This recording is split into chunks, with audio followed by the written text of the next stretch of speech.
Angel. She's a female, and all females is poison. They're full of wicked wiles. Bonjour à toutes et à tous et bienvenue pour ce nouvel épisode de Who You Gonna Call, le podcast qui parle de paranormal en toute simplicité et sans langue de bois. Je m'appelle Vanessa, je suis chasseuse de fantômes et je reçois ici des spécialistes afin d'aborder les grandes thématiques du paranormal. Après 3 mois d'absence, nous voici de retour. Heureuse de vous retrouver car vous nous avez vraiment manqué. Avec Julie, nous allons aujourd'hui vous parler des femmes qui ont marqué l'histoire du paranormal. Un numéro qui reviendra fréquemment car nous voulons rendre hommage à celles qui ont été oubliées. Coucou Julie, comment ça va? Salut Vanessa, bah écoute, ça va, très chaudement, mais ça va. Et chaudement encore chez toi? Ah oui, c'est encore la canicule. C'est compliqué, les organismes souffrent. La terre souffre beaucoup partout là, alors nous ça s'est un peu calmé, dans le reste de la France apparemment, mais pas chez toi. Bon bah, bon courage déjà pour ça. Bon, qu'est-ce qui s'est passé de fou pendant ton été là? On s'est pas parlé, on n'a pas, parlé aux gens pendant 3 mois. Dis-nous un petit peu. Alors écoute, un petit covid est passé, par là me rendre visite. C'est où tout le monde a chopé le Covid. Il y a pas une personne autour de moi qui m'a pas dit: «J'ai pas chopé le Covid». Donc ça a été quand même ou pas trop grave? Alors écoute, clairement, il m'a fracassée. Ah. J'ai perdu ma voix pendant 3 semaines. Ah waouh! OK, d'accord et ça va ça Voilà. va mieux là forcément puisqu'on t'entend, Alors mais ça va mieux, mais je ne chante plus Céline Dion comme avant et ça m'enquiquine beaucoup quand même. et dire que je n'ai jamais assisté à ça. Bah, j'espère que ça va revenir, on va assister à ça. Écoute, prochain podcast, tu nous fais un petit Céline Dion. Exactement, préparez-vous. Bah, écoute, le Covid, ouais, c'est vrai que j'ai trouvé moi aussi qu'il était, bien fracassant. Enfin, ça m'a bien mis dans le mal pendant une semaine. Alors moi, j'ai pas perdu ma voix, mais j'ai trouvé ça intense, hein, franchement et je pense que c'est vraiment la première fois que je le chopais, depuis qu'il est arrivé dans nos vies, ce sale Covid, mais bon, bah, voilà, on est 2 quoi, 2 au club et plus tous les autres gens. Bon, en tout cas, on en est sorti. La rentrée arrive, Halloween aussi, et du coup, c'est le retour du podcast. Donc, moi, déjà, je suis trop contente de te retrouver. Ça m'avait manqué, tu vois, cette interaction avec toi. Ça a été beaucoup trop long, mais en même temps, bah, toi, tu as eu beaucoup de boulot. Moi aussi, j'ai eu beaucoup de boulot. On avait besoin de cette pause vraiment, chacun de notre côté. Et là, on se retrouve, et en plus avec un sujet formidable. Alors, je sais pas si tu te souviens, mais sur le dernier podcast qu'on a fait, qui était sur les grands noms du paranormal, Mmh. en effet, on avait parlé que d'hommes. C'était moi vraiment qui avait dirigé le truc. C'était beaucoup plus, pour réexpliquer aux gens, c'était beaucoup plus pour mettre en avant des personnes, en fait, qui, à la base, étaient plutôt des scientifiques ou des personnes qui n'avaient rien à voir avec le paranormal et dire que, bah, là, en fait, ils avaient vraiment une vie, une activité liée au paranormal et en fait, à la fin, tu avais fait la réflexion en disant: «C'est dommage qu'il y ait pas une femme au milieu de tout ça» et on avait eu un petit échange en se disant: «Oui, bien sûr, c'est dommage parce qu'en plus, nous, vraiment, on le met en avant depuis le début sur ce podcast. On est vraiment à fond, évidemment, avec le droit des femmes et l'image de la femme. Et là, clairement, bien sûr que c'était dommage. Et aussi, on mettait en rapport que c'était aussi une sale époque, l'époque victorienne, par rapport justement aux droits des femmes et l'image de la femme, parce qu'on n'en parlait jamais. Et on Mmh. va essayer de réparer ça parce que c'est bien que tu aies fait cette réflexion. Parce que là, on va déjà parler de 4 femmes qui ont marqué l'histoire du paranormal. Il y en a une qui est très connue au milieu des 4, donc c'est déjà un peu triste. Et ce numéro-là, en fait, on va essayer de le faire revenir fréquemment au cours de l'année parce que bah, je pense que c'est important. C'est important qu'on mette en avant justement ces femmes qui ont été oubliées, qui ont fait un travail incroyable. C'est vrai qu'il faut qu'on arrête un petit peu de mettre tout le temps les mêmes personnes en avant. On l'a fait une fois, ouais, voilà, maintenant on va s'intéresser aux femmes. Donc j'espère que ça va vous plaire, vous, en tant qu'audience. Et j'espère aussi que ça te fait plaisir, Julie, parce que je sais que ça te tenait à cœur. Alors, ça me fait super plaisir et on aura l'occasion, d'en débattre, notamment sur, une de ces femmes. Mais ça m'a aussi, complètement, chagrinée parce qu'en fait, ça ouvre la porte à d'autres réflexions sur, la condition de femme effectivement, comme on disait la dernière fois, mais encore plus poussée. En fait, je peux pas, c'est difficile parce que je veux pas spoiler, ce que j'ai préparé, mais ça va chafouiner un peu quand même. Oui, bah, moi aussi, hein, au final, parce que bien sûr, on va mettre avant ce qu'elles ont fait, mais les conclusions, en fait, en tout cas, moi, les personnages que j'ai, les conclusions sont hyper tristes, hein, c'est vraiment dramatique. Mmh. Alors, c'est justement toi, ma chère Julie, qui va commencer. Alors, tu vas nous parler justement d'une des figures les plus importantes du paranormal, celle qu'a priori tout le monde connaît, alors surtout avec la récente filmographie des Conjuring, cette chère Lorraine Warren. Bah voilà, je te laisse la parole et je te laisse nous parler un petit peu d'elle. Alors au final, c'est pas la plus facile finalement puisque, on parle de femme, mais alors il va être très difficile du coup de dissocier, Lorraine de Ed. Puisqu'en fait, J'imagine, on a l'impression qu'ils vivaient, comme des siamois, tu vois? Collés, l'un à l'autre. c'est ça. Donc voilà, j'ai essayé, d'occulter, Ed, mais c'est vrai que ça va être un petit peu compliqué et alors moi, je sais pas, quel regard, parce que c'est vrai que Lorraine, elle est très connue aujourd'hui. Je sais pas quel regard ont les gens là-dessus. Moi, j'avais un gros a priori, sur le couple Warren et je pense qu'après avoir fait toutes ces recherches, je m'y étais pas intéressée avant parce qu'effectivement, ça m'intéressait pas, soyons clairs et nets. Et après toutes ces recherches, j'avoue que j'ai un chouïa de tendresse quand même pour Lorraine Warren. Voilà. Bon, déjà, c'est bien. Hem Lorraine, bon, elle naît un 31 janvier 1927. Elle va avoir une enfance, rythmée, par, la religion. C'est, hyper important puisqu'en fait, ça va conditionner, tout le reste de sa vie, et de sa carrière. Elle va, à l'école catholique, elle a une éducation très stricte et très croyante, à ce niveau-là. Mmh mh. Et en fait, hem, petite, elle voit des choses, elle voit notamment, sa première apparition apparemment ça serait, un ange et Mmh. elle va en référer, à la mère supérieure qui, bien entendu, ne va pas la croire et elle va comme ça, dire, quand elle voit des choses et bon, à l'école catholique, ça passe pas du tout. Elle est moquée, ça devient un peu, la risée, de l'école et tout simplement, en fait, bah, on va lui dire, «Merci, au revoir, la porte est là» et elle va partir, de l'école, catholique. Mmh. À 16 ans, elle rencontre Ed Warren, qui apparemment, lui aussi, est quand même, plus ou moins très, dans le comment j'allais dire? Le prisme de Dieu, de cette éducation, OK. très catholique. Donc à 16 ans, ils vont fricoter ensemble et cetera et cetera. Ed va partir ensuite, à la guerre Mmh mh. et il est dans les Marines et puis il va revenir et puis, à ce moment-là, en fait, jusqu'ici, tu vois, elle avait comment je vais pouvoir dire ça? Elle avait mis, ses capacités en sourdine ou en tout cas, elle en parlait plus, enfin voilà, elle avait, totalement, fermé la porte et puis, ils vont, en discuter, avec Ed et puis ils vont se rendre compte, tous les 2 que, au final, elle, bah, elle est médium et puis lui, bon, il est médium aussi, mais bon, lui, il va se décrire sous un autre prisme, on va dire, mais Mmh. enfin bon, voilà. Pour simplifier les choses, ce sont 2 médiums. Mmh. Ed fait de la peinture, médiumnique, intuitive Oh waouh! OK. et Lorraine donc, elle est médium, elle voit, elle entend des choses, et cetera et cetera. C'est quand même des 2, c'est Ed Warren qui est le plus à fond dans tout ça. Mmh. Lui, c'est sa raison de vivre, c'est, la mé le l'ésotérisme, la chasse aux fantômes, et surtout les démons. OK.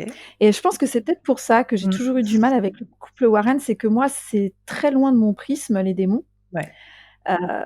Après j'ai pas eu une éducation peut-être aussi, religieuse, qui veut ça ou j'en sais rien. Enfin, en tout cas, voilà, c'est quelque chose qui fait pas partie de ma palette de couleurs Non, pas du tout, ouais. et et Ed Warren va s'autoproclamer, démonologue en chef, voilà, Mmh. chasseur de démons, heu et il va, comme ça, partir, sur les routes et aller, chercher, les démons, les traquer, dans les maisons des gens, et cetera et cetera et au milieu des années 50, ou plutôt au début des années 50, enfin entre le début et le milieu, il emmène Lorraine, dans sa première maison hantée à elle. Parce que lui, avant, il faisait les choses tout seul dans son coin et en fait, il l'emmène, dans la maison, d'Oceanborn et en fait, Lorraine, pendant que Ed est en train de faire une peinture à l'extérieur, Lorraine entre dans la maison et là, elle se sent, sortir de son corps Ah waouh! pour ensuite être approchée par, ce qu'elle va appeler une force oppressante, un démon, Mmh. quelque chose comme Ah, ça. OK. C'est à ce moment-là qu'elle va décider, d'utiliser ses capacités pour aider les gens. OK, Ce que d'accord. j'aime bien, moi, avec Lorraine et Ed, c'est que par contre, ils ne font pas payer les gens pour leurs services. Mmh. Donc on peut pas dire qu'ils se sont non plus, tu vois, enrichis, sur le dos des Pas gens. au début, en tout cas. Voilà, pas au début. Je Mmh. parle là, Ouais, j'avance ouais, c'est vraiment au chronologiquement, début, quoi, hein, ouais. dans le Mmh. temps. Voilà, donc ça m'a plu. Je me suis dit: «Ah ouais, quand même, bon, OK, les gars, ils sont bien, tu vois? C'est cool, Ouais. on est encore, sur quelque chose de bien». Voilà. Hem, ils ont, à peu près, 4000, ils ont participé à 4 400 affaires. C'est difficile d'avoir un chiffre, très, C'est très énorme, précis, hein? mais enfin, c'est un truc de fou. Ouais.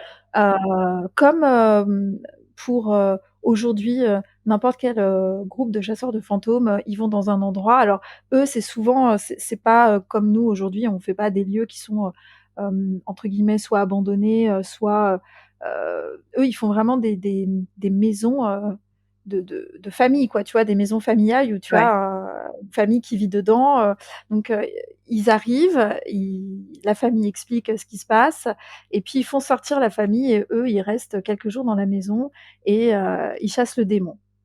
Vraiment, j'insiste, ils chassent pas le fantôme, ils chassent le démon. Parce que dans toutes les affaires que j'ai retrouvées, Mmh. d'ailleurs les plus connues, comme, tout le monde connaît, le cas Enfield, Annabelle, enfin Tous les cas, voilà, hein. Tous les cas parlent de démons. Amityville, Le voilà, cas tous les Arne, cas parlent de démons. c'est terrible, quoi. C'est ça. Ce qui, faisait, leur force, ce qui faisait que, même quand ils étaient attaqués, on pourra en reparler de ça parce que c'est hyper intéressant, mais parce qu'au final, ils ont quand même côtoyé, tu imagines s'ils ont fait 4000 affaires, ils ont côtoyé 4000 démons et ils en sont sortis indemnes. C'est un truc de fou quand même, tu vois? Ouais, Et ouais. elle te dit que c'est la foi en Ouais, Dieu c'est chaud, c'est chaud. qui les a protégés. Ouais, C'est non. très, très on est très dans le puritanisme Ouais, ouais, américain, oui, je trouve. puis oui, c'est ça. Parce que j'allais dire, c'est même plus la croyance, religieuse, là, c'est au-delà. Parce que moi, j'ai une éducation religieuse et jamais on nous pousse comme ça à croire autant aux démons. Donc, c'est vraiment là une vision américaine de la religion. Ah oui, C'est oui, elle dit, que c'est, une foi inconditionnelle et une solidité sans faille envers Dieu, OK. qui fait alors qu'en plus, dans un second temps, Lorraine, elle te dit qu'elle a pour toute sa vie été poursuivie par un démon, le même, toute sa vie. Ah C'est ouais. d'ailleurs, donc pour que les gens, comme ça tout le monde va visualiser très vite, ce démon qui aurait, poursuivi Lorraine toute sa vie, c'est, celui de la nonne, Ah bon? Valak. Voilà, D'accord, OK. c'est celui-là qui aurait, D'accord. poursuivi, Lorraine toute sa vie. Alors tu vois, quand on le dit comme ça prête à sourire. Enfin, Bah, ça prête voilà, à c'est vrai sourire, que surtout que c'est oui, enfin, comme tu le dis, en fait, c'est qu'à côté de ça, étrangement, comparé à d'autres cas de possession, elle n'est jamais possédée et ce serait sa mmh, foi, en fait, en Dieu qui fait qu'elle n'arrive pas à être possédée, c'est ça? c'est ça, Mmh. exactement. OK. Ils ont, donc, ils vont avoir, une fille, Mmh. Ed et Lorraine, Mmh. au fil de leurs, enquêtes, enfin de leur, dépossession démoniaque des lieux. Ils vont, récupérer des objets parce qu'eux aussi sont très objets, en fait. C'est vrai Ouais. que souvent, dans beaucoup, beaucoup de cas, tu as un objet qui est, Mmh. rattaché à la possession démoniaque. Il y a qu'à voir Annabelle, c'est la poupée. D'ailleurs, pareil, je fais une petite aparté, je veux pas décevoir les gens, mais alors pour ceux qui ont vu le film, entre la poupée Annabelle du film et la vraie poupée Annabelle, il y a quand même un Il fossé. y a rien. Mmh. Voilà.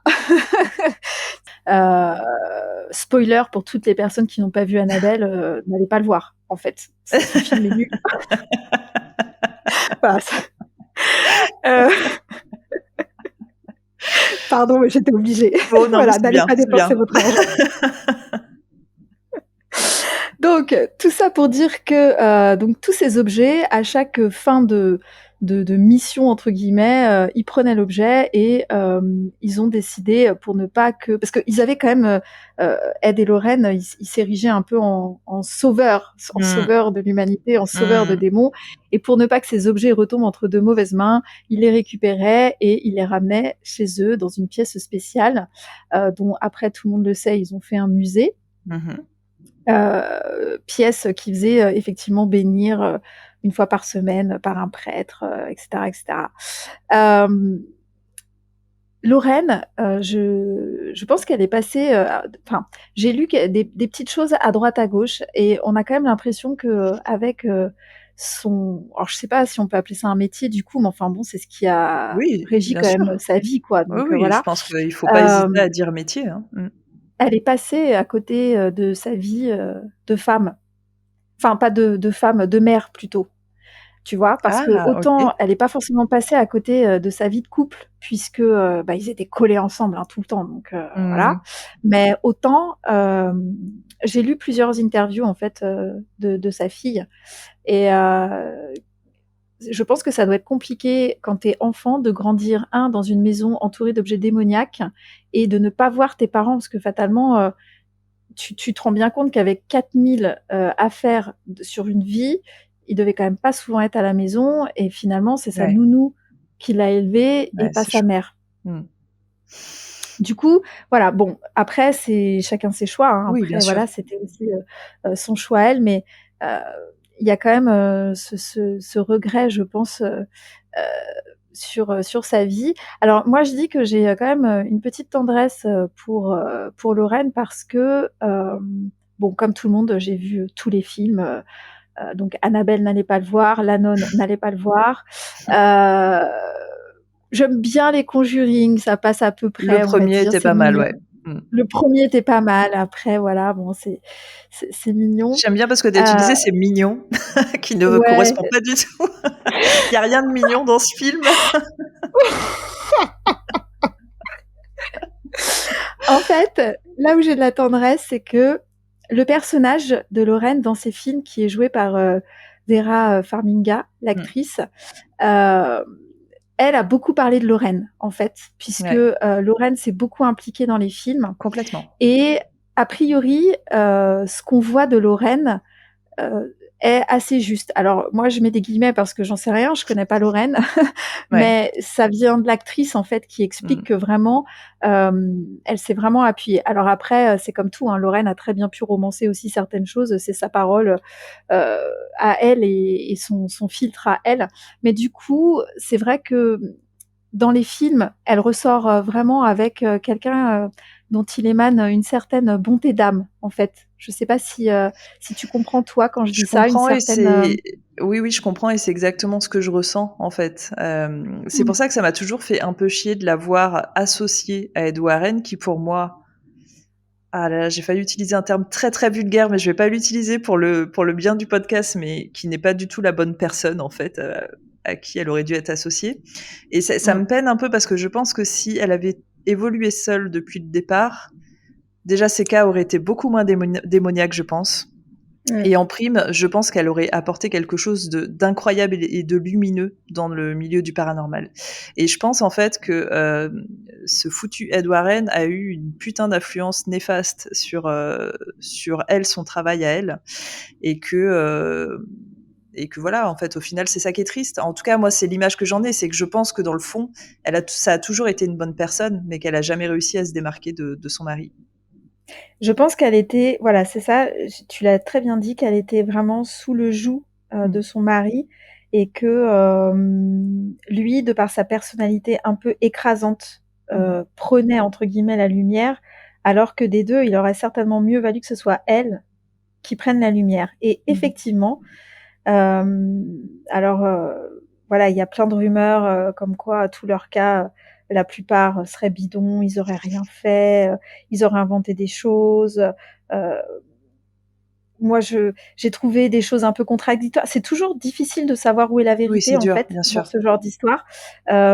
Moi, d'un côté, je lis que le Vatican a ordonné aide des monologues en chef, et puis de l'autre côté, pas du tout, que Ouais, c'est un fake, c'est une fausse rumeur. Enfin voilà. Du coup, tu sais, sur ce genre de choses, comme t'as pas de papier officiel, ouais. c'est un peu compliqué, tu vois, de savoir où se trouve la vérité. Et puis, il y a eu aussi sur leur vie personnelle et familiale à Ed et Lorraine un peu de discrédit avec des histoires comme quoi Ed aura eu d'autres femmes et plutôt jeune, voire très très jeune, voire extrêmement jeune. Il y a un vrai cas qui est ressorti que personne ne savait et qui est donc que Ed a commencé à sortir avec une gamine de 14 ans C'est et qu'en ça. fait, elle était tout le temps sur, les enquêtes, machin, il la faisait passer pour l'assistante. Elle vivait avec eux et en fait, il avait complètement une relation avec elle sous le C'est même ça. toit. En fait, elle vivait avec eux Mmh. pendant 20 ans. Et malheureusement, on a voulu associer une mauvaise image à Lorraine, qui est que apparemment à un moment cette gamine qui était devenue adulte, elle est tombée enceinte et Lorraine lui a demandé d'avorter. Mais en fait, c'est un truc que moi je pense pas que c'est un truc que Lorraine a accepté, c'est un truc qu'on l'a contraint à accepter. Tu vois ce que je veux dire? Mmh. Mmh mh. Et du coup, ça pour moi déjà c'est révélateur de toute la relation Ed et Lorraine Warren. Vraiment, ça explique tout. Et quand c'est sorti, ça s'est sorti aux États-Unis. Je crois il y a 5-6 ans, ça a fait scandale. Hein. Ça a fait scandale de ouf, vraiment.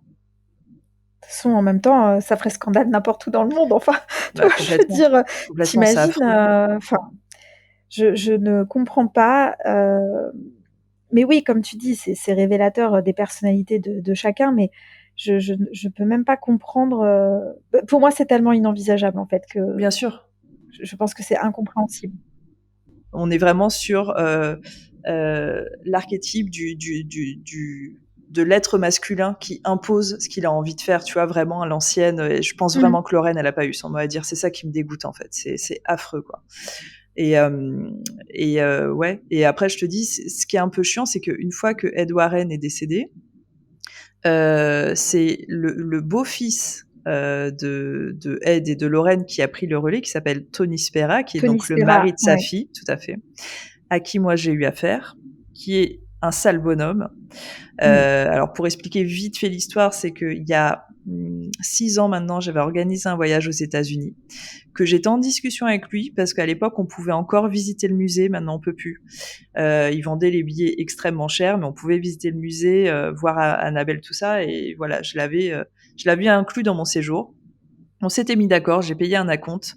Et le mec a disparu de la circulation. Donc je n'ai bien évidemment on n'a jamais eu de visite, on n'a jamais rien eu. Il m'a plus jamais répondu. Enfin vraiment, ça a été catastrophique. Et en fait, je me suis rendu compte en fait que toute sa vie, Lorraine Warren avait été sous le joug, en effet, d'hommes qui profitaient d'elle. Et là, en fait, après la mort d'Ed, c'était Tony Spera. Et je suis sûre, moi, que Lorraine n'a jamais été au courant de ce qui se passait. Et je pense, en fait, que Tony Spera, alors, maintenant encore, je pense, parce que je pense qu'ils ont conservé le musée, je sais pas ce qu'ils en font, mais voilà. Je pense qu'ils se mettaient plein d'argent de côté, que Lorraine n'était pas au courant, et qu'ils faisaient plein d'arnaques comme ça. Du coup, tu vois, les gens après ils pouvaient se dire ah putain ouais horrible les Warren, ils arnaquent tout ça machin, mais non en fait c'est pas Lorraine quoi, tu vois, c'est vraiment Mmh. son beau-fils. Donc moi j'ai fait la part des choses à l'époque, mais vraiment ça m'a dégoûté. Et ça me dégoûte pour Lorraine parce que je me dis vraiment dommage, belle personne mais mal accompagnée toute sa vie quoi. Oui, je pense elle est passée, enfin, elle est passée à côté d'un truc dans sa vie qui fait que, je pense que enfin, elle aurait je doute, après avoir lu tout ça, après avoir écouté, plein de témoignages, qu'elle ait été, vraiment, très heureuse, ce Hmm. qui est quand même bien dommage et qu'elle soit Ouais. passée à côté, de sa vie. Après, voilà, en tant que telle, sa médiumnité, on va dire, bon, elle le mettait au service, donc des forces du bien contre les forces du mal. Disons que, on va dire que dans la démarche, il y avait, au départ en tout cas, la réelle envie, d'aider Ouais. les gens. Après, c'est vrai que comme tu l'as si bien dit, tout à l'heure, oui, au départ, c'était, gratuit. Après, ils ont fait aussi énormément de conférences, où bien entendu, ils se faisaient, rémunérer. Il y a eu les livres. Ils se faisaient également aussi payer après, pour aller chez les gens.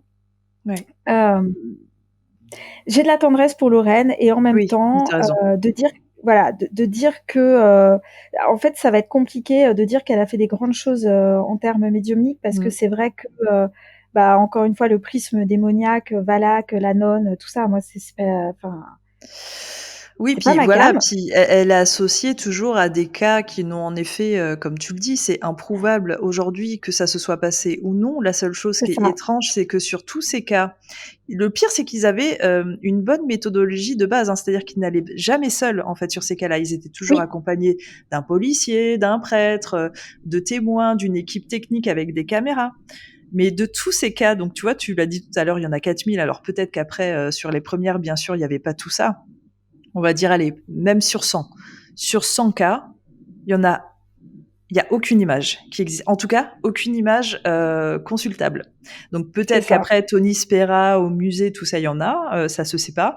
Il y a rien de consultable. Donc tu vois, c'est quand même étrange à un moment. C'est-à-dire que nous, on veut bien lire des histoires, mais à un moment, si t'arrives pas à le prouver qu'il y a des démons ou des choses comme ça, faut arrêter. Tu vois. Et c'est là où en fait, où je pense que un cas, deux cas, et puis dans les années 70, tout ça, ouais, c'était vraiment l'époque où ça plaisait, ce genre d'histoire, les poltergeists, les démons, machin.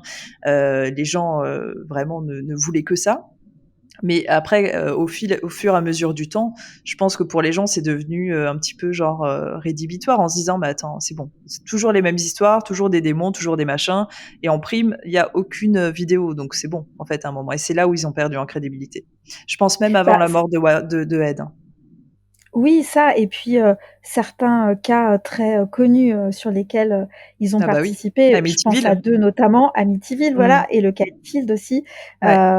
Ce sont quand même 2 cas, très touchy, où, moi je veux bien, hein, mais bon, on parle plutôt enfin, tu vois, sur Amityville, clairement, on parle plutôt, d'une tuerie de masse, de la folie d'un homme, que Oui, bien vraiment sûr. un démon, voilà, donc ça aussi, effectivement, ça participe à jeter un peu le discrédit, quoi. C'est Voilà. vraiment ce qui est compliqué dans leur cas, c'est qu'il y a toujours plus ou moins, dans beaucoup de leurs cas, des histoires d'agression ou de meurtre, et des gens qui vont être disculpés. Et d'ailleurs, il y a le cas Arne Johnson, en fait, le gars, il est quand même passé en jugement, et il a vraiment été reconnu comme possédé d'un démon. Et il a été disculpé d'un meurtre pour ça. Et c'est grave, en fait. C'est là où c'est grave, parce que déjà, les croyances aux États-Unis, tu te dis, ça va à un point où même la justice s'y met.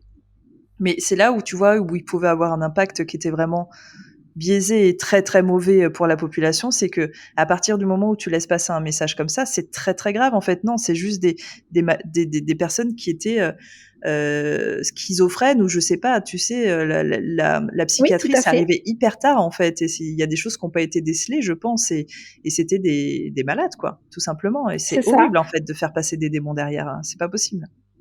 complètement, comme, Amityville était certainement sociopathe, plus que Tout à schizophrène fait. même.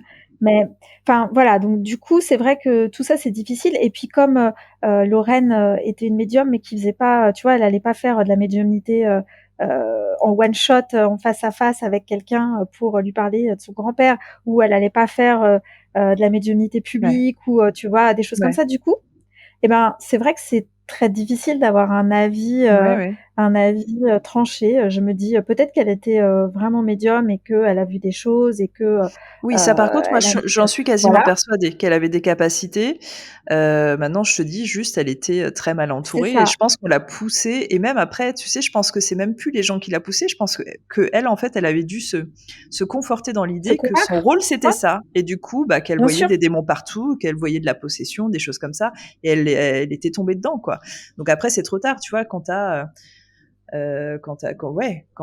modelé quelqu'un dès le plus jeune âge à un certain rôle, après c'est dur d'en sortir, quoi. Surtout si personne te dit que c'est pas bien ce que tu fais, en fait, tu vois. Complètement. Donc je suis complètement d'accord avec toi. Je pense que la réputation Warren, elle est justifiée dans le sens où il y a vraiment des choses qui vont pas dans ce qu'ils ont fait. Ed Warren était vraiment un sale mec et qu'elle Mmh. est, selon moi, mal tombée. Alors peut-être qu'elle était très amoureuse et qu'ils étaient en apparence très heureux. Je ne sais pas dans le fond. Je sais pas si c'est une réponse qu'on pourra avoir. Je pense pas. Mais je pense tout à fait comme toi que Lorraine était une personne qui avait de vraies capacités, qui était une vraie bonne personne, et que au final, quand Ed Warren est mort, je pense qu'il y a plein de gens qui l'encensent encore aujourd'hui en disant que Lorraine, c'était vraiment la fille bien du couple en fait. Et je pense que c'est ça qu'il faudrait qu'on dise aux gens de retenir, c'est Lorraine Warren, c'est vraiment une C'est bonne ça, personne. Donc voilà merci pour ça, merci d'avoir mis ça en et avant. regarder les films, du coup, pour ce qu'ils sont et pas pour, enfin, du divertissement, en fait. Tout à fait. Voilà. Et pas pour et Pas pas pour pour, l'aspect historique. voilà, hein, on est bien d'accord. Merci. Et surtout parce que autant tu dis qu'ils ont fait une belle image de Lorraine, ça je veux bien le croire, il y a pas de souci. Par contre, ils ont fait aussi une belle image de Ed, et ça par contre faut pas le croire s'il vous plaît, parce que c'était un Tout sale à fait. bonhomme. Donc ça, vraiment, non, non, non, on n'est pas d'accord. Donc écoute, merci beaucoup parce que c'était très important et c'était bien qu'on commence ce podcast avec justement cette figure qui est très connue, mais très connue, pas toujours pour de très bonnes raisons. J'espère qu'on a rétabli un petit peu une certaine justice pour elle et puis j'espère que vous qui nous écoutez, vous saurez dissocier le couple Ed et Lorraine Warren parce qu'il est temps de le faire en fait. Il faut arrêter de les voir tout le temps ensemble et parce que je pense qu'elle avait rien à voir avec tout ça. Bon bref, voilà. Alors moi je vais enchaîner avec une personne qui est pas du tout connue. En tout cas, je pense pas que vous la connaissez. Vous l'avez peut-être vu passer ou vu son nom passer, mais je suis pas certaine qu'elle soit connue et vous allez vite comprendre pourquoi. On va parler de Catherine Crowe. Alors là, on est vraiment au 19e siècle. Catherine Crowe, en fait, est vraiment considérée comme la première chasseuse de fantômes. Donc déjà, voilà, j'annonce le truc. Aujourd'hui, en tout cas, hein, pour les personnes qui récupèrent l'histoire de Catherine Crowe, on considère que c'est possiblement la première chasseuse de fantômes au monde. C'est fort. Et personne ne connaît son nom. Donc voilà, on va essayer de parler un petit peu d'elle. Donc Catherine Crowe, en fait, elle naît en 1790 en Angleterre. C'est plutôt une fille de bonne naissance. Elle a une éducation comme tous les enfants de bonne naissance, une éducation plutôt basique. Et en 1822, en fait, elle va se marier à John Crowe. Et en fait, c'est une relation plutôt houleuse, ça se passe pas bien du tout. Elle va quand même tenir 11 ans. Mais en 1833, elle va fuir et elle va s'installer à Édimbourg. Et là, déjà, quand j'ai vu ça, je me suis dit, ouah, tu t'installes à Édimbourg, je pense que ça t'inspire plein de choses. Et en effet, c'est ce qui va se passer. C'est une fois installée à Édimbourg et célibataire qu'elle va commencer à écrire. Alors elle, il faut savoir que elle a de fortes croyances spirites depuis toujours. Et en fait, c'est une disciple du phrénologiste Georges Combe. Alors, pour les personnes qui ne connaissent pas la phrénologie, c'est quelque chose dont on ne parle plus trop, qu'on parlait beaucoup à l'époque. En fait, c'est en quelque sorte une théorie qui dit que certaines facultés sont décelables à certaines parties du cerveau en palpant le crâne, en fait. Ce serait comme dire, par exemple, tu vois, aujourd'hui, je sais qu'on en parle plus en disant, si vous avez un esprit artistique, c'est parce que c'est le côté droit du cerveau, c'est du côté droit du cerveau, tu vois. Le côté des maths, ça va être le côté gauche, des choses comme ça. À l'époque, la phrénologie, c'est vraiment tu palpais le crâne et selon ce que tu sentais, en fait, tu pouvais dire cette personne a des facultés là, des choses comme ça. C'est un peu étrange, hein. Mais ça a duré vraiment qu'à cette époque. On n'en parle plus du tout. Et on disait aussi que les facultés de l'âme étaient des fonctions du système nerveux, qui est aussi quelque chose d'assez étrange en croyance. Donc toutes ces années où traite la disciple du phrénologiste, elle va, comme je le disais, écrire pas mal d'essais, donc toujours dans cet esprit paranormal, histoire de fantômes, tout ça. Et en 1848, elle va publier un livre qui s'appelle Night Side of Nature or Ghost and Ghost Tears. Alors un nom à rallonge de ouf. Mais c'est un livre qui a eu un impact incroyable. Alors, il faut savoir que c'est le premier livre sérieux dans le domaine du paranormal qui va étudier les phénomènes en se basant sur les avancées qui ont été faites en Allemagne. Et à cette époque, en fait, elle voulait pas faire comme ce qui se faisait auprès de tout le monde, entre autres Charles Dickens, ils étaient très proches tous les deux d'ailleurs, qui lui racontait vraiment des histoires de fantômes, on l'a vu sur le dernier podcast. Elle voulait pas faire ça. Elle voulait vraiment s'y intéresser, mais s'y intéresser avec un esprit critique et une approche scientifique. Et apparemment, à cette époque, c'est vraiment en Allemagne qu'il y avait vraiment beaucoup de recherches et des grosses avancées, et elle s'est inspirée de ça. Et il faut savoir que c'est la première personne à utiliser des termes que nous utilisons toujours aujourd'hui, et d'ailleurs de façon très forte, pas seulement dans le paranormal, aussi dans les films d'horreur. C'est la première à faire référence au terme poltergeist, et c'est elle qui va d'ailleurs lui assigner une définition. Et c'est aussi la première à utiliser le terme doppelganger. Donc c'est quand même, tu vois, c'est un truc de fou quand même, et ça on le sait pas. C'est fou quand même. Exactement, moi c'est complètement fou. Enfin, je trouve ça complètement dingue en fait. Et ce livre, personne n'en parle quoi. D'ailleurs, faut que je me le commande, faut absolument que je le lise, mais je pense il doit être complètement incroyable. Ce qui se passe après ce succès, donc je le rappelle, ce livre sort en 1848. Ce livre-là que j'ai cité, en fait, il va avoir un énorme succès. Et c'est vraiment ce livre qui va la rendre célèbre et riche. Et d'ailleurs, Charles Dickens dira à l'époque, alors comme je le disais, ils sont assez proches, que c'est une collection extraordinaire. Malheureusement, ce qui va se passer, et ça ne m'étonne pas du tout de l'époque, c'est que très rapidement, alors très rapidement, on parle en termes d'années, mais en 1954, en fait, soudainement, elle va avoir une réputation absolument terrible. On va dire qu'elle a sombré dans la démence. Il y aura plein de faits divers dans les journaux qui disent qu'elle est en train de se balader nue dans la rue, qu'elle est devenue complètement folle, des histoires comme ça. Donc elle va essayer de se défendre en disant non, mais pas du tout. Bon, après, elle va quand même avouer qu'elle était en dépression.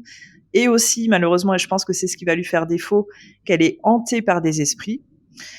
Au final, en fait, on ne sait pas trop si c'est réellement arrivé. C'est-à-dire, est-ce qu'elle a vraiment eu des crises de démence? Elle a l'air de se défendre un peu en disant, j'ai eu une période où j'étais pas bien. Après, honnêtement, je pense que, comme déjà, il était très rare que des femmes auteurs, autrices, je ne sais pas comment les gens disent, mais voilà, les deux fonctionnent, puissent être célèbres et riches à cette époque, je pense que déjà elle a attisé beaucoup de jalousie. Je pense qu'en prime, comme elle essayait de s'imposer dans le paranormal, qui est quand même un milieu assez machiste, je pense que ça n'a pas plu, et je pense en fait qu'elle s'est fait attaquer de toutes parts, dont ce cher Charles Dickens qui en a profité pour donner de ces petites informations en disant oui, en effet, moi je l'ai bien vue toute nue se balader dans la rue, machin. Et en fait, malheureusement, ça va lui coller à la peau. C'est-à-dire que cette sale réputation, déjà, je pense qu'elle vivait très mal, en fait, ce succès fulgurant. Elle n'a pas compris ce qui lui arrivait. Et en fait, la réputation qui va arriver derrière, et je pense que c'est rigolo parce qu'on est quand même à une autre époque, enfin rigolo, pas du tout, mais on est quand même à une autre époque, et j'ai l'impression de voir un petit peu ce qui se passe aujourd'hui sur les réseaux sociaux dès que quelqu'un est un petit peu connu, tu vois, et qui se font attaquer par des commentaires, par des gens vraiment haineux. Et ben, on peut se rendre compte que dans l'histoire de l'humanité, ça a toujours existé, puisque cette chère Catherine Crowe, en fait, en a été victime. Et ce qui se passe, en fait, c'est qu'elle va jamais s'en relever. Donc c'est là où c'est vraiment extrêmement triste, c'est que de cette réputation, en fait, elle va finir par se cacher, elle ne va jamais réécrire, et les gens ne vont retenir que ça. Ils vont rester sur le fait qu'elle était devenue complètement folle, et que de toute façon elle avait toujours été folle, et que ses livres ne valent rien parce que de toute façon elle était folle. Et elle est morte avec cette image, en fait. Elle est morte, alors je vais vous dire ça tout de suite, en 1872. Et en fait, moi, ça me bouleverse profondément parce que déjà, je me rends compte que c'est une personne qui voulait juste faire ce qu'elle voulait, et c'est là où je la comprends. Déjà, je trouve qu'à mon époque, c'est compliqué, mais j'imagine même pas la sienne, qui enfin arrive à avoir du succès parce qu'elle a fait des recherches sérieuses qui, à l'époque, une fois de plus, il n'y avait pas Internet. J'imagine que ça devait pas être évident d'aller chercher des informations en Allemagne. Et on lui colle une réputation comme ça, et ça la bouffe jusqu'à la fin de sa vie.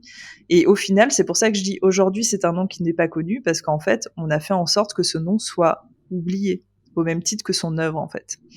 Et je suis très très heureuse, je suis un petit peu émue d'en parler, je suis très très heureuse de la mettre en avant, parce que déjà, c'est pas juste, alors c'est une phrase très simple que je suis en train de dire, mais rendez hommage s'il vous plaît à Catherine Crowe autant que vous pouvez, parce que c'est vraiment c'est de l'injustice pure, et tu vois, moi j'ai beaucoup de sympathie pour Charles Dickens, mais de savoir qu'il a pu participer à ce mouvement haineux là, je suis pas bien en fait par rapport à lui, tu vois, je suis pas d'accord, quoi.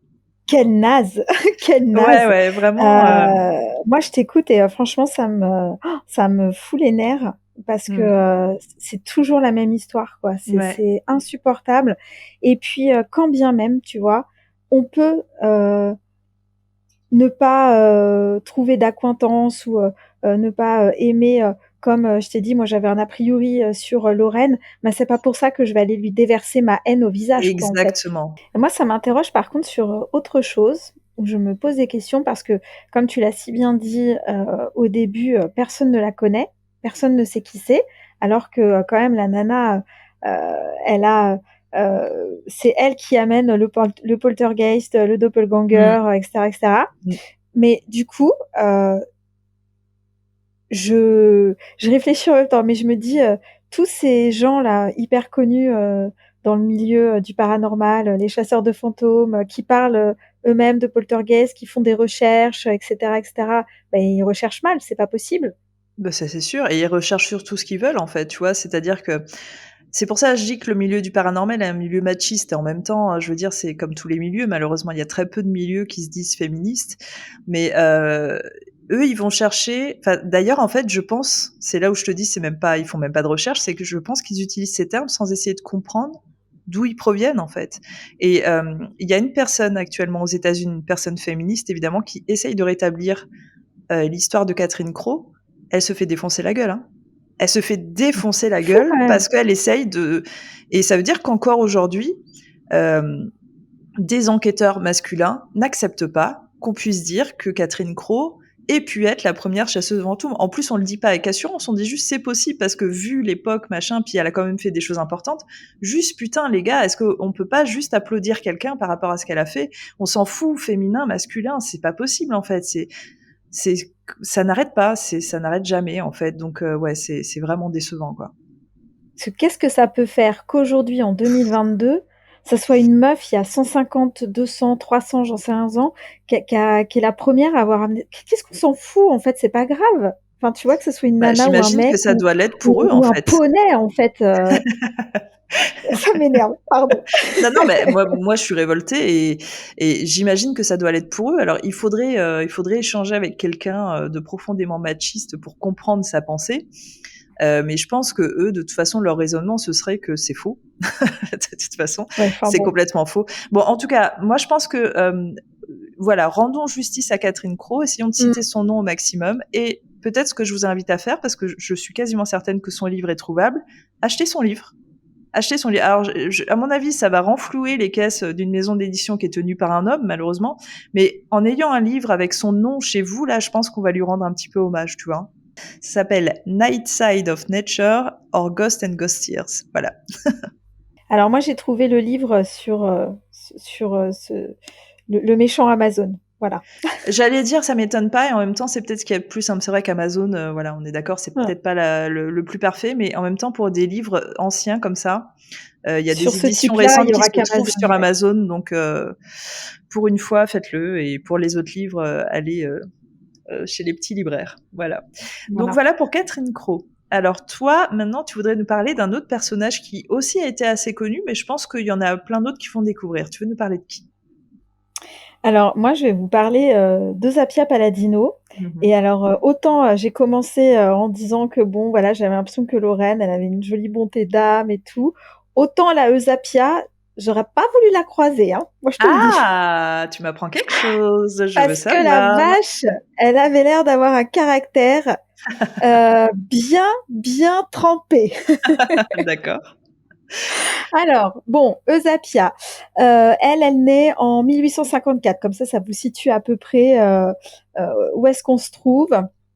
Elle naît à Minervo-Murge, c'est en Italie, hein, bien entendu, dans les Abruzzes. Peu chère, elle a une vie pourrie, mais pourrie, vraiment. Déjà, sa mère meurt en lui donnant le jour. Hop, déjà, ça te dresse déjà le tableau. Ouais, ok. 2, son père est assassiné quand elle a 8 ans. Oh, Allez, wow. bim. Tu vois, déjà là, elle a gagné au loto de la vie, quoi. Ah ouais. 3, c'est sa grand-mère qui va la récupérer et elle va la maltraiter jusqu'à temps qu'elle se barre de chez sa grand-mère. Okay. Voilà. Donc quand je dis maltraiter, elle va être battue, brûlée, vraiment, elle va être traitée comme une moins que rien. Et c'est quand même sa grand-mère. Donc au lieu d'avoir une relation grand-mère-petite-fille, ça sera une relation employée-servante. Voilà. Magnifique. Quelle horreur. Ouais, c'est Princesse Sarah. Ouais. Quand tu commences comme ça dans la vie, ça doit pas être facile quand même tous les jours.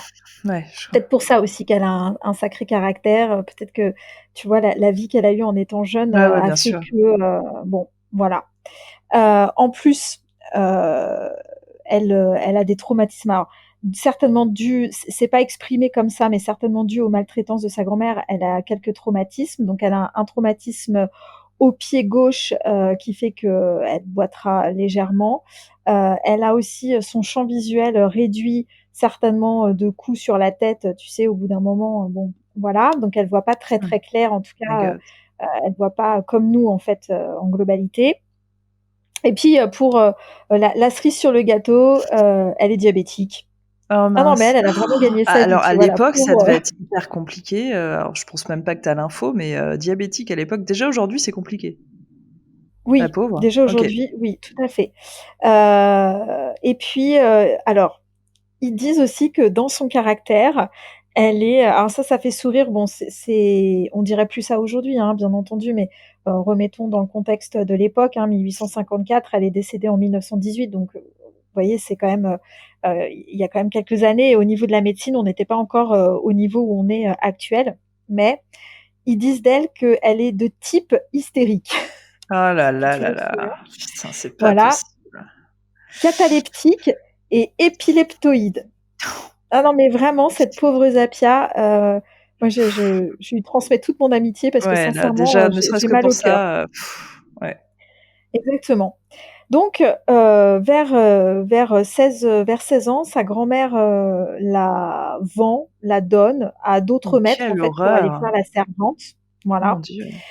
Heu, qui, heu, qui vont, donc l'utiliser comme servante et chez eux, chez ces gens-là, elle va rencontrer le docteur, Damiani et lui, il est, c'est un spirit.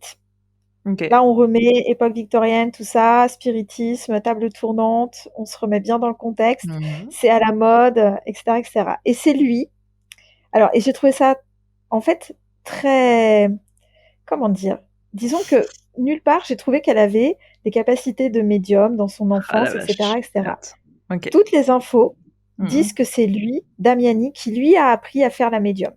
Mmh, bah, après, est-ce que selon toi, c'est toi enfin, de nous 2, c'est toi la médium? Est-ce que c'est quelque chose de possible, tu penses? D'ouvrir sa médiumnité, de la créer? Non, alors on en D'accord. reparlera. Le problème de Zappia, c'est que c'est un vrai personnage et OK. que si effectivement je suis comme toi pour Lorraine, convaincue, de ses capaci de qu'elle a des capacités médiumniques, malheureusement, Zappia, elle fera elle-même beaucoup de fake, elle le revendiquera par moments et du coup, ça va être compliqué. Mmh. Voilà. Donc on lui apprend à faire, la médium. On va l'introduire, dans les, hautes sphères, parisiennes et cetera, chez les grands de ce nom. Elle va, dormir, chez Camille Flammarion.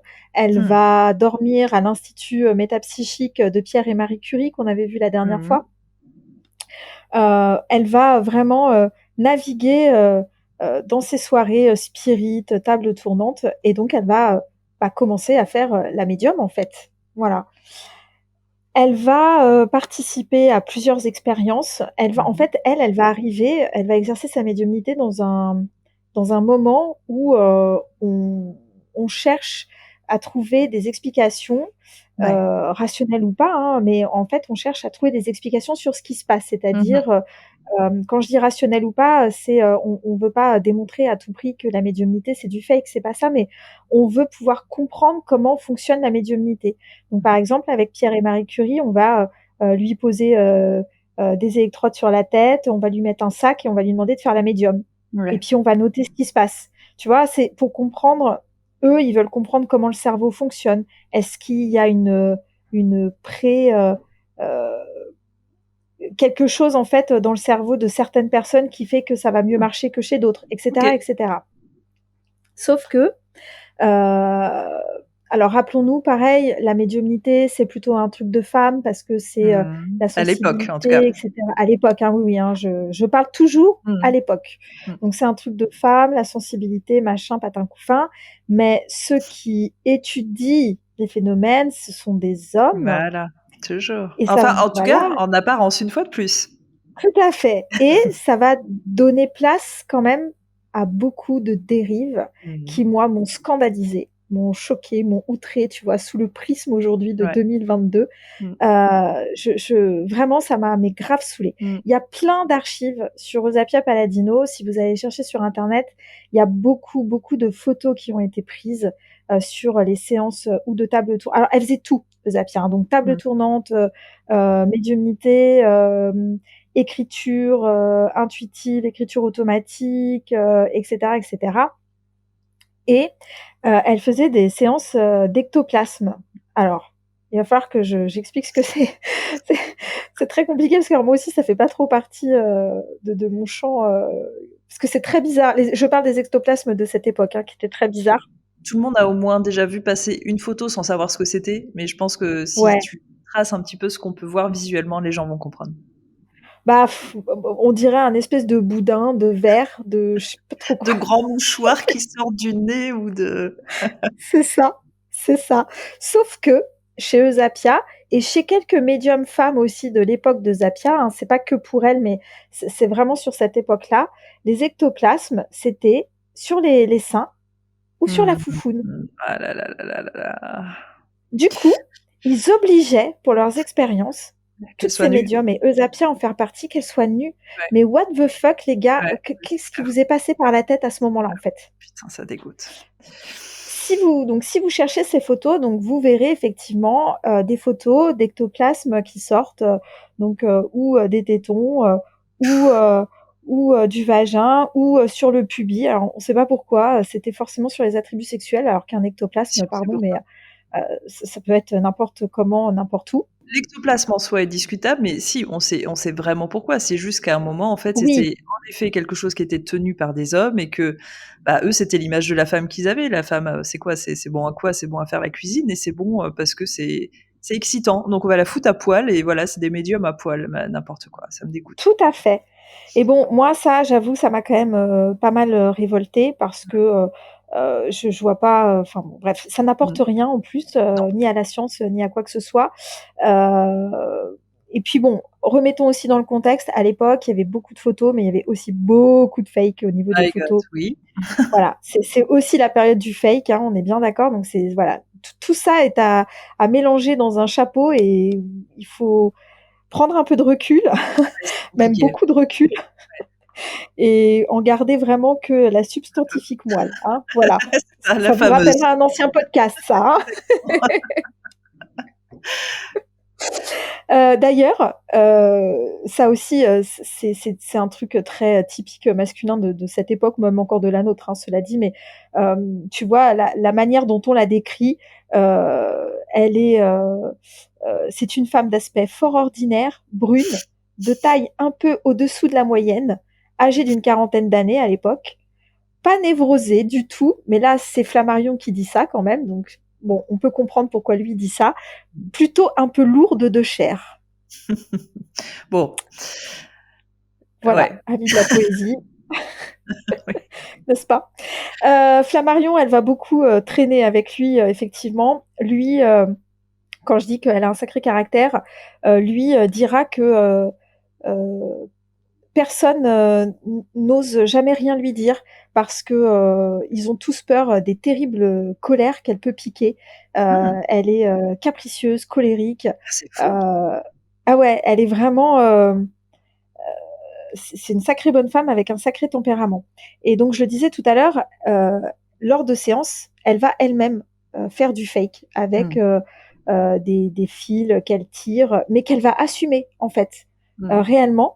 Et elle dira même à un moment donné qu'en fait, si elle fait ça, c'est parce qu'à un moment donné, elle est en contact avec une entité qui aimerait le faire, mais qui n'y arrive pas, et que du coup, elle le fait pour elle. D'accord.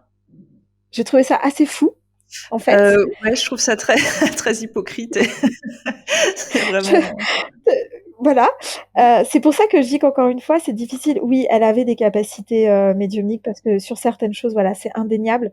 Mais à côté de ça, et ben, ça rend le personnage forcément, un peu plus, à controverse quand tu sais qu'elle fait du fake, comme ça. Et en fait, il y a une histoire en particulier qui va participer à son déclin, où elle sera prise la main dans le sac, où elle se sera déchaussée sous la table, et en fait, on aura vu que avec son pied, elle essaye de prendre un objet qui se trouve derrière un rideau pour faire comme si c'est quelqu'un qui avait jeté l'objet. ah Voilà. putain. Ça, c'est ce qui va participer totalement à son déclin. Après ça, elle fera plus grand chose. Et puis voilà, elle finira par mourir seule, pauvre. Quelle tristesse. Voilà. Euh, je te dis, je refais un aparté, mais c'est vrai qu'on dit aussi que parmi les fakes, il y aurait eu de la ventriloquie pour, tu vois, pour les Mmh. voix, etc., etc. Euh, Bon, voilà, c'est Euzappia est un personnage haut en couleur, j'ai envie de dire, Ouais, vraiment haut en couleur, euh, qui quand même aura une vie pas facile, ouais, c'est ça. qui aura été quand même obligée, malgré elle, de se mettre à poil Ça, en c'est fait, pour horrible. qu'on puisse prendre des photos d'ectoplasme, ce que je Putain, trouve quelle horreur. totalement horrible.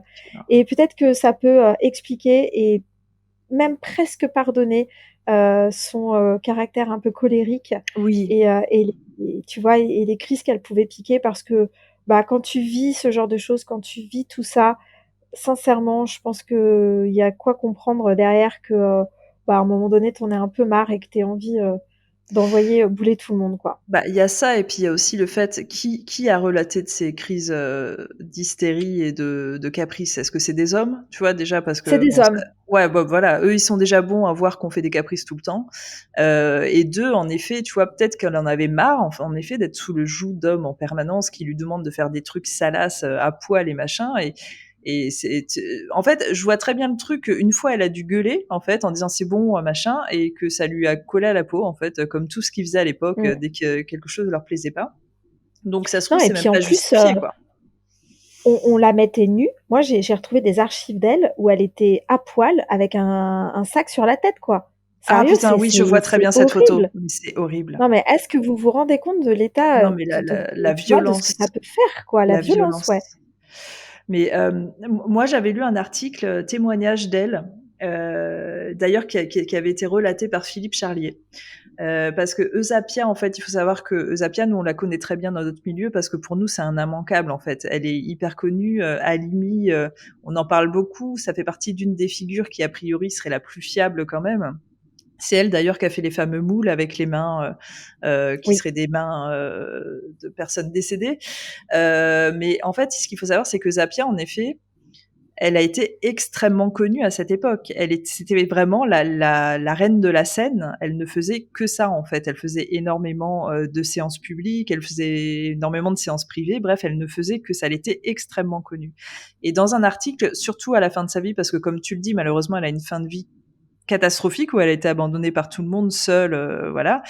Et à ce moment-là, en fait, elle avait expliqué qu'en effet, elle avait faké certaines séances parce que elle avait tellement la pression et en fait, comme il y Mmh. avait tout le temps des séances en permanence, elle était crevée, que les gens ne voulaient même pas comprendre qu'elle était crevée et que si elle avait pas d'énergie, elle ne pouvait pas faire en sorte que ces phénomènes se réalisent. Parce que quand on vous parle de phénomènes, c'était considéré comme complètement fou ces séances. Et dans certaines de ces séances, il y avait des objets qui volaient, des objets qui étaient projetés. C'était un truc de malade en fait. Et après, bah, c'est des trucs qui collent à la peau, comme on a vu avec Catherine Mmh. Crowe ou Lorraine Warren, et c'est des trucs que tu peux pas te défaire de ça, en fait, et tu meurs tout seul. Et elle a Ouais, et vachement puis, regretté, en fait. n'oublions pas aussi que c'était, elle, son gagne-pain, à Bah une voilà. époque où, les femmes, 1 ne travaillaient pas, Mmh. 2 enfin, si elle faisait pas ça, si elle refusait, elle avait pas d'argent non plus, pour vivre derrière. Donc, Mmh. bien sûr que tout ça effectivement, participe, et puis, tu vois, le truc c'est qu'avec Zappia, il y avait tout. Tu vois? C'est ce que je disais tout à l'heure, elle faisait tout. Table tournante, Ouais, c'est médiumnité, ça. écriture automatique, objets, lancés, photos avec, des ectoplasmes, photos avec des défunts, et je pense aussi que dans l'esprit des gens, et tu vois, on le voit avec le château de Fougeray, c'est que quand c'est trop, à un moment donné, les gens, ils bug. Si Ouais, c'est trop, c'est forcément faux, ouais. alors que pas du tout. Mais Non, pas du tout. voilà. Mais par contre, ce qui est sûr, c'est qu'à faire des séances tous les jours, oui, il y a un moment donné où quoi qu'il arrive, enfin, tu vois, physiquement, moralement, mentalement, tout ça, psychiquement, tu peux pas suivre. Donc ouais, en fait, malheureusement, elle est tombée dans cet engrenage et elle pouvait plus en sortir et comme tu l'as dit, c'était son gagne-pain. Dans mes souvenirs, elle était pas mariée, hein, c'est ça? Non, elle était pas mariée, tout Ah à bah fait. voilà. Donc elle était obligée de gagner sa vie, donc elle était obligée de Mmh. faire ça. Donc voilà, Eusapia, c'est vrai qu'elle est méga connue parce qu'à cette époque-là, le spiritisme, avait le vent en poupe et que, elle avait été introduit, dans toutes les hautes sphères parisiennes et que du Ouais, coup, bah, ça aide aussi un petit peu et qu'elle en bien sûr. faisait énormément, encore toujours. Elle était over présente en fait. C'est Elle ça. acceptait tout, elle participait à Ouais, toutes ouais. les expériences, et cetera, et cetera. Après, je pense que ça lui Mais plaisait aussi, hein. mais certainement que sur le moment, si tu veux, sur l'instant T, oui, ça lui plaisait. Voilà, c'est Mais je ça. pense que quand à la fin de sa vie, elle s'est retournée sur Oui, tout ce bien qui s'est sûr. passé et vu qu'elle a fini vraiment seule, pauvre, c'est l'enfer, quoi. Mais ça a été un vrai personnage Mmh. et elle a quand même effectivement participé, à certaines expériences, alors bon, toi-même, tu sais, les expériences, c'est difficile de prouver quelque chose avec, mais Ouais. en tout cas, ça peut, ça fait avancer les choses Oui. et tu vois, ils avaient, par exemple, quand, ils avaient, étudié, son crâne et notamment, son crâne, vraiment, physique, hein, pas son cerveau, d'accord? Son crâne physique et pendant, en fait, une expérience, de médiumnité, ils avaient décelé pendant qu'elle exerçait la médiumnité, en fait, un Ouais. tressaillement où ils disent une palpitation ou peut-être même comme un pianotement de doigts, vraiment sur son crâne physique, quoi, son Ah! sa boîte crânienne et alors du coup, moi pour le coup, ça je le comprends très bien parce que ce sont des choses qui m'arrivent aussi, Ah, c'est vrai? quand ouais, alors eux, ils parlent de transe, moi je parle pas de transe, mais il y a un endroit sur ma tête ou quand je suis en présence, de quelque chose, que je suis pas toute seule, et cetera, j'ai un tressaillement, j'ai effectivement comme une palpitation ou Oh même waouh! ça pourrait faire penser effectivement à un piano. Je comprends vraiment les sensations, Ah, c'est à génial! dans ces moments-là. Donc Et ça, je le c'est où du comprends, coup p sur tu toi, vois? sur ton crâne, c'est où? C'est, attends, je me refais le truc, c'est tu prends le milieu du crâne, Ouais. vraiment le milieu, mais tu te décales légèrement sur la gauche. Sur le haut du crâne ou Ouais. plus derrière? Ouais, ouais, sur le haut du crâne. Et Non, un non, petit peu sur sur le la haut du gauche. crâne. D'accord, ouais, c'est Ouais, tu sais intéressant. ce qu'on appelle, la fontanelle pour les bébés? Et ben, tu te mets là et tu te décales un peu sur la OK, gauche. OK, d'accord. Hyper intéressant. D'accord, top. Voilà. Ou tu vois, par exemple, aussi, ils avaient pris, son pouls pendant que, elle faisait une séance de médiumnité et ils avaient vu que son pouls, passait de 80 à 120, pulsations. Heu, c'est pour ça que, pour moi, elle était vraiment médium parce qu'il y a beaucoup Ouais. de choses, dans ces signes physiques que moi je reconnais. Par exemple, elle bâille. Alors moi, je sais que quand je fais du contact défunt, ça m'arrive régulièrement de bâiller. Effectivement et je ne sais pas pourquoi. Ah! Ah ouais, c'est fou. Tu vois? Tu vois, il y a des c'est des choses comme ça, mais effectivement après qu'est-ce que tu en fais? Parce qu'une fois que tu tu es parti de ce constat-là, OK, mais qu'est-ce que tu en fais? Et 2, c'est vrai que ça prouve pas grand-chose. Enfin, je bâille, voilà, je elle aussi, elle bâillait. Bon, bah, voilà. Voilà, la dure vie, quand même, de Zappia, malgré, les paillettes et les cotillons, quoi. Mmh. Ouais, c'est ça. Une fois de plus, malheureusement, la finalité n'est pas belle du tout. Bah, merci du coup, une fois de plus, on va espérer, que ça lui rend un petit peu justice et que les gens comprendront aussi, vont s'y intéresser un petit peu de leur côté.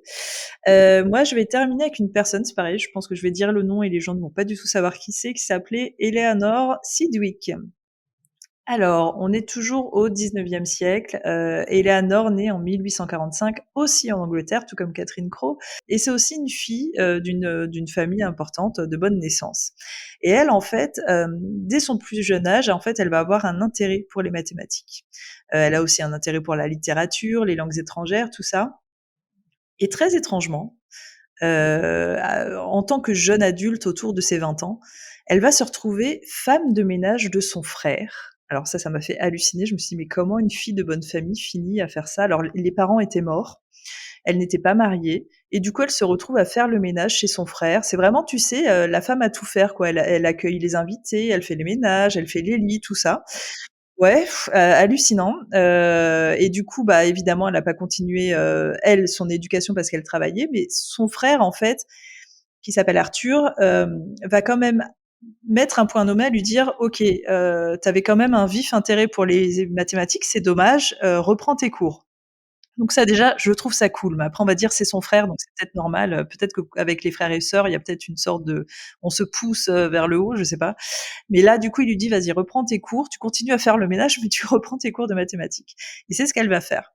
À côté de ça et j'ai envie de dire heureusement et malheureusement en même temps, Arthur, en fait, était très, très intéressé, aux phénomènes psychiques, et du coup, bah, Eleanor va aussi s'y intéresser et ils avaient tout un groupe comme ça d'amis et aussi d'autres personnes de leur famille, qui sont très intéressés à tout ça. Ils vont commencer à assister à pas mal de séances. Alors souvent, ça avait lieu chez eux. Alors on parle de séances médiumniques, hein. des séances médiumniques, des séances d'écriture intuitive, des choses comme ça. Et en fait, 1, 2, 3 et puis au fur et à mesure, c'est devenu vraiment leur quotidien, quoi. À côté de ça, donc il y a, les séances qui sont organisées auxquelles ils commencent à s'intéresser en petits groupes là. Et Eleanor, prend des cours de mathématiques et elle va rencontrer, un homme qui s'appelle Henry Sidgwick et elle va l'épouser en 1876 et là, on va tomber vraiment dans le cliché de l'époque qui est que, bah, une femme qui épouse un homme, doit tout abandonner et elle abandonne toutes ses études et toutes ses passions, alors entre autres pour les mathématiques. Alors qu'à l'époque, ses confrères disaient qu'elle aurait vraiment eu un grand avenir en tant que mathématicienne. Voilà, elle a tout abandonné. Donc là, vraiment, quand j'ai commencé à lire sa biographie, je me suis dit: «Ah putain, ça fait chier, en fait». Mais en fait, ce qui se passe, c'est que leur groupe là, d'amis qui étaient très intéressés et qui étaient donc que des personnes de bonne famille, ils décident d'ouvrir une organisation. Cette organisation, on en a parlé dernièrement dans le dernier podcast qui s'appelle la SPR, la Society for Physical Research. Et alors je sais pas si vous avez écouté le dernier podcast, mais en gros, la SPR, c'est quoi? C'est une organisation qui étudie les phénomènes paranormaux, beaucoup plus par une approche scientifique. Il faut savoir que c'est quelque chose de très sérieux qui existe encore aujourd'hui et il y a quand même eu, des grands noms dans cette organisation. Il y a eu Carl Jung, il y a eu, Arthur Conan Doyle, il y a eu Camille Flammarion, il y a eu William Crookes et cetera et cetera. Donc la SPR a été créée en 1882. Quand on regarde la liste, des personnes fondateurs, parce que je dis bien fondateurs, il y a donc, Frederick William Henry Ayers, William Fletcher Barrett, Edmund Gurney, Edmund Rogers et Henry Sidgwick qui est donc, le mari d'Éléonore. Éléonore n'a pas rapport. Et pourtant, elle a bien fait partie des personnes qui ont fondé la SPR. Elle apparaît, peut-être 4 ans plus tard, on va dire dans l'historique, on voit Eleanor apparaître, mais pas du tout en tant que personne fondatrice et encore moins en tant que personne qui fait de la recherche. Malgré tout, en fait, elle, au sein de la SPR, c'est un petit peu comme, ce qu'elle faisait chez son frère, malheureusement, c'est un petit peu la femme à tout faire. C'est-à-dire qu'elle va autant assister à des affaires, à des enquêtes, en tant qu'enquêtrice, en tant que chercheuse, elle va participer à l'édition, elle va participer au comité, elle va participer beaucoup, beaucoup à l'administratif et c'est un petit peu ce qui va lui faire défaut. Elle va écrire des articles, donc parce qu'en fait, ce qu'ils faisaient à l'époque, la SPR, c'est qu'ils allaient assister à tout ce qui existait à l'époque, tout ce qui était séance médiumnique, tout ce qui existait. Ils allaient sur des cas chez des gens qui avaient des cas de hantise, machin, et après ils faisaient des rapports dans leur journal SPR. Et elle, en fait, elle va écrire des articles, mais c'est pas quelque chose qu'on retient d'elle. Elle, ce qu'on va retenir, en fait, c'est que c'était une bonne secrétaire. Parce qu'en effet, dans toutes les tâches qu'elle avait, qui étaient d'absolument tout faire, hein, alors que les autres personnes masculines ne faisaient qu'aller assister à des cas et faire des rapports, on va retenir que c'est la bonne secrétaire. Mais c'est vraiment dégueulasse parce que à côté de ça, elle va quand même écrire un article sur le spiritualisme qui est dans l'Encyclopédie Britannica, donc je veux dire c'est quand même pas n'importe quoi. Elle va écrire un livre qui s'appelle Phantasm of the Living. Elle a de très nombreux articles sur les séances médiumniques. Et en fait, ce qui est intéressant en plus avec elle, alors je pense que ça vaut pour la SPR, hein, ils avaient tous un esprit critique. En fait, leur but, c'était pas là de dire oui, tout existe. En fait, le but, c'était plutôt d'essayer de mettre en avant le charlatanisme et surtout d'avancer, en fait, d'essayer de pouvoir expliquer les phénomènes, ce qui n'a pas toujours été le cas, bien sûr. Et elle, en fait, elle avait un esprit critique extrêmement vif. Par exemple, à l'époque, elle a critiqué un médium qui était très connu, qui s'appelait William Eglinton, et ça lui a valu d'être surnommée par la suite la Bête Noire. Pour se défendre, à l'époque justement, elle va dire: «Ce n'est pas parce que je ne crois pas au phénomène psychique, mais parce que je pense qu'à ce jour, ce qui m'intéresse, c'est de documenter l'existence de ces phénomènes». Donc là déjà, moi quand j'ai vu ça, je me suis dit: «OK Léanor, on est sur la même longueur d'onde. J'aime ton esprit critique, j'aime le fait que tu ne gobes pas tout et j'aime le fait que tu t'affirmes». Justement, dans les choses qu'elle va critiquer, il y a cette fameuse Eusapia. Elle va assister à des séances. Elle n'est pas du tout convaincue et maintenant qu'on a eu, l'histoire d'Eusapia, on peut comprendre. Donc elle a vu, direct, hein, elle a grillé direct que c'était fake et elle a fait partie du coup des personnes qui l'ont attaquée ou en tout cas qui ont dit que Zapia n'était pas réellement médium. Voilà. Elle va aussi écrire un article qui s'appelle Phantasm of the Dead, qui indique qu'aucun des phénomènes observés n'a jamais pu prouver sa nature paranormale, comme de vraies apparitions ou communications, mais que cela pouvait être hallucinogène ou télépathique. Quand j'ai lu ça, Julie, je me suis presque évanouie parce que évidemment, tu me connais maintenant, c'est à peu près mon discours, sauf que j'utilise pas trop le terme hallucination. C'est à peu près mon discours qui est que à ce jour, on n'a aucune preuve que les communications qu'on a proviennent de personnes décédées et en fait, de savoir qu'elle l'a dit il y a plus de 100 ans, en fait, ça me touche beaucoup, en fait, parce que je me rends compte que, bah, on est beaucoup à le penser et moi, j'ai toujours l'impression d'être la seule à le penser, mais en fait, on est beaucoup à le penser et là, entre autres, une femme qui faisait partie d'une organisation importante. Mais c'est pas tout. Malheureusement et c'est là où c'est hyper étrange dans toute sa carrière, c'est que malgré on commence à comprendre, hein, qu'elle avait un esprit très critique, qu'elle commençait à s'affirmer dans le paranormal, c'est-à-dire avec toutes les observations qu'elle avait faites. Je pense qu'elle avait vraiment un avis très prononcé et hyper intéressant. D'ailleurs, j'ai aussi envie de lire, ses livres. Mais à côté de ça, elle a commencé à écrire une série d'articles dans le SPR, heu, qui sont un petit peu incohérents à son esprit critique. Je vais expliquer. En fait, elle et je pense du fait qu'elle ait commencé sa carrière, avec des séances médiumniques, elle va énormément s'intéresser à l'écriture intuitive. Il faut savoir qu'à cette époque, à l'époque victorienne, quand on fait de l'écriture intuitive, on appelle que des personnes extrêmement connues, genre, je sais pas, Jules César, des personnes comme ça.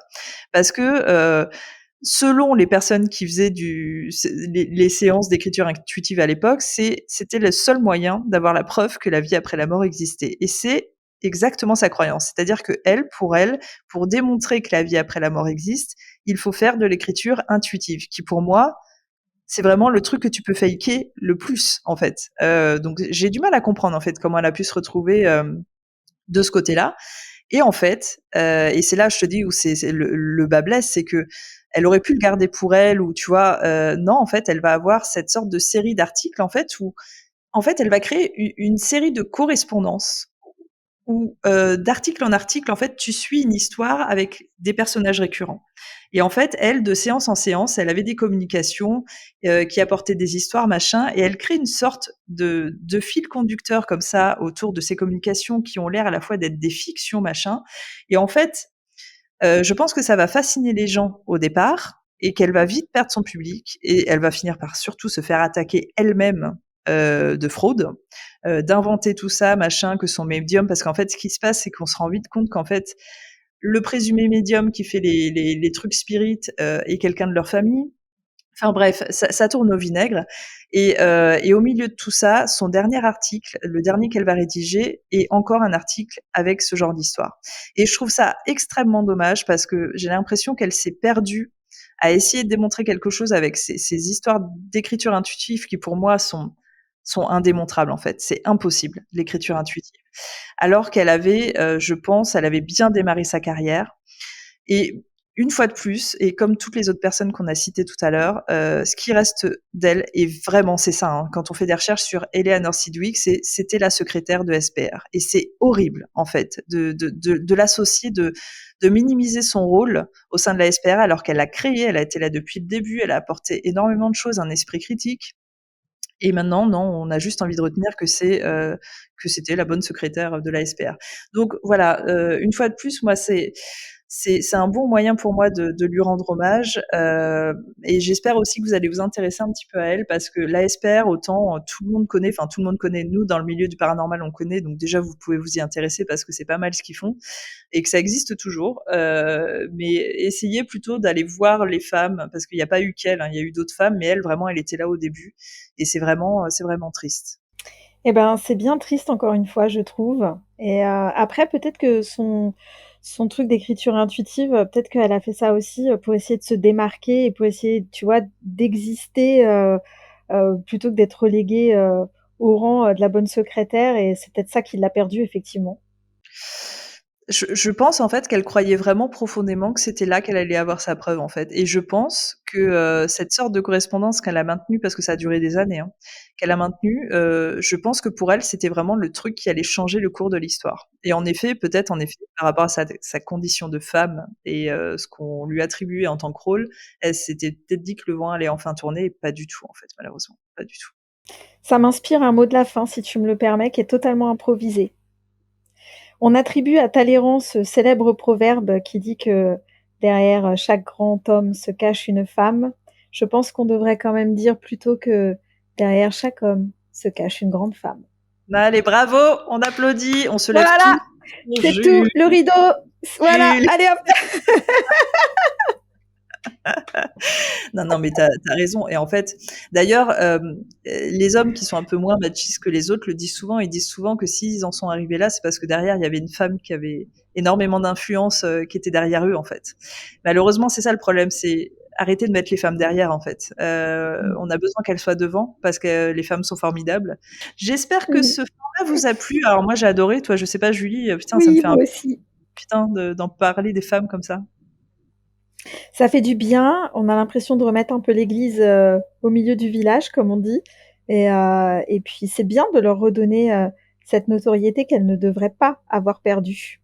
Ouais, je sais même pas si elles l'ont perdu, elles l'ont jamais eu en fait, malheureusement, c'est ça le problème. Donc si on peut leur apporter une petite notoriété là, en hommage, voilà. Je sais pas du tout, vu nos théories, on sait pas du tout si ça va les atteindre, mais au moins nous, moi en tant que femme, là, à ce jour, ça me fait du bien de rétablir, l'histoire et la justice. Donc on reviendra, comme je disais, avec ce numéro de temps en temps au cours de l'année avec d'autres femmes. Et merci une fois de plus à vous de nous suivre, de nous encourager. Enfin, c'est toujours aussi fou, ça nous fait du bien et je vous dois une éternelle reconnaissance pour ça. Ah. Bon, d'ailleurs, Julie, si les gens veulent te suivre un petit peu ou venir te parler sur les réseaux, où est-ce qu'ils peuvent te trouver? Bien sûr, toujours sur Instagram, toujours avec ce pseudo un peu loufoque, Julie est un toutoun. Et voilà, vous pouvez évidemment venir discuter en MP. Je réponds systématiquement quoi qu'il arrive, même si parfois je mets un peu de temps, mais voilà, ça me fait toujours plaisir d'échanger avec les gens. Sinon, sachez qu'il y a un Instagram du podcast. Alors, vous pouvez retrouver toutes les images. En fait, moi, j'essaye d'imager tout ce qu'on s'est dit. C'est Who You Gonna Call tout en attaché -podcast. Si vous voulez retrouver moi, ce que je fais sur Instagram, ça va être Vanessa-Paranormal Life. Paranormal Life tout en attaché. Et après, en fait, vous allez trouver un lien Linktree, c'est beaucoup plus simple comme ça. Vous cliquez dessus, en fait, et vous avez là tous mes réseaux, tout ce que je fais. Sachez également que les Nuits Ghost Hunt reprennent à la rentrée et qu'il y a d'ailleurs un événement qui est annoncé demain. Donc n'hésitez pas à aller voir si ça vous intéresse. C'est un événement qui va se passer du côté d'Angers dans un château exclusif qu'on n'a encore jamais fait. Donc les places sont limitées comme d'habitude. Vous aurez plus d'informations sur le site nuitghosthunt.com. Et pour finir, et ça c'est la bonne nouvelle, je peux enfin parler, enfin plus ou moins. Je vous avais parlé il y a quelque temps de voyage, que vous allez pouvoir voyager avec nous, machin, nan, nan, ça y est, l'agence de voyage est créée. Elle s'appelle Les Voyages Extraordinaires. Elle va vraiment être officielle pour la France parce que j'ai un côté anglophone et un côté francophone. Côté francophone, ça va être officiel là d'ici une semaine, mi-septembre. Les voyages vont aussi du coup être officiels, donc ils vont être annoncés sur l'année 2023. Je ferai un live. Essayez de, si ça c'est quelque chose qui peut vous intéresser, essayez de me suivre sur mes réseaux parce que je vais faire un live pour faire l'annonce publique et parler du coup de l'agence, comment elle va fonctionner, des séjours qui vont arriver, machin. Sachez en tout cas que dans les spécialistes côté France, il y a cette chère Julie. Et oui, Le peuple est en liesse. évidemment, là il y a 1000 personnes qui vont arriver. Allez, c'est où est-ce qu'on paye, où est-ce qu'on signe pour voir Julie. Alors Julie fera partie de 2 séjours, je n'en dis pas plus encore. Donc quand je dis fait partie, c'est-à-dire que moi déjà je vais accompagner tous les séjours évidemment puisque c'est ma société. Et on parle vraiment d'une société, c'est une vraie agence de voyage que j'ai créée. Et Julie va accompagner 2 séjours. Il y aura River James sur 2 autres séjours et William sur 2 autres séjours. Voilà. Mais vous en saurez plus dans une petite semaine, voilà, dans quelques jours. Donc encore un petit peu de patience. Alors évidemment, cette information est bonne seulement si vous écoutez ce podcast à la date du 6 septembre. Si c'est beaucoup plus tard, si c'est après le 15 septembre, sachez que le site est en ligne, les événements sont prêts, venez, rejoignez-nous. On a vraiment envie que vous soyez sur les séjours et que vous découvriez ça. Donc la société, l'agence de voyage s'appelle Les Voyages Extraordinaires. Et du coup, vous trouverez l'information du site internet, pareil, sur mon lien Linktree. Donc voilà, n'hésitez pas, je suis extatique. Je suis pressée, Julie. Ah non, mais on a mais tellement hâte. Moi, je n'en peux plus, quoi. Là, j'ai mon palpitant à 300 000. C'est Alors moi, terrible, en fait. moi, j'ai mon palpitant et je m'évanouis toutes les minutes tellement j'en peux plus. Mais ouais, vraiment hâte d'être sur le terrain, de vous accompagner au cours de ces aventures parce que ça va être unique, ça va être trop bien. Et nous, déjà, on part. Là, vous écoutez ce podcast. Alors, on va partir du principe que vous l'écoutez le 6. Dans 2 jours, on est à Prague en fait pour notre Oh là premier. là. Ça, c'est trop J'ai bien. tellement hâte aussi. Aussi, on va vous faire un petit podcast pour vous raconter ce qui s'est passé, mais on accompagne un premier groupe, donc ça va être génial. Voilà. Ça va être fou. Tout à fait. Bon, en tout cas, merci pour tout. Merci à vous. Merci, ma Julie. Je te fais des bisous. On se retrouve très vite, hein, de toute façon. On se retrouve à Prague. Oui. Je te fais des bisous et je te dis à bientôt. Bisous tout le monde, à très bientôt. Ciao. If only you had been born a man, what a Caesar you would have made.